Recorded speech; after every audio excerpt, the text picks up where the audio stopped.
নারী দিবসে নারীদের সম্মাননা কেমন লাগছে? নারী দিবসে নারীদের সম্মাননা পেয়ে আসলে খুব ভালো লাগছে।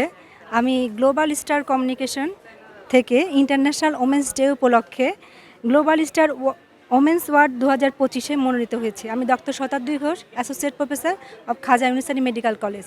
কর্মক্ষেত্রে নারীদের চ্যালেঞ্জ অনেক, শুধুমাত্র যে অফিসে আসা যাওয়া শুধু এই ক্ষেত্রে না, অফিসে মানে কাজ করার ক্ষেত্রেও নারীদের বহুমুখী সমস্যার সম্মুখীন হতে হয়।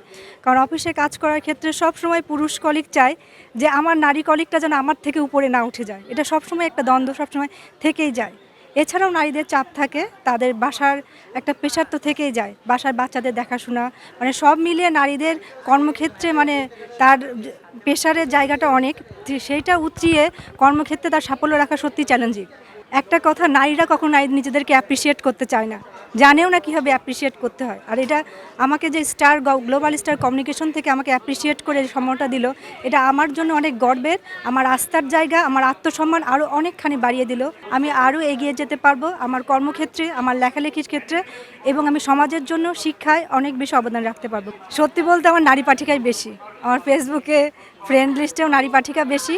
পুরুষ পাঠকও আছে, কিন্তু খুব একটা তাদের সাথে ফেসবুকে আমার অ্যাড নেই। যারা কেনে মেলা থেকে বই কেনে।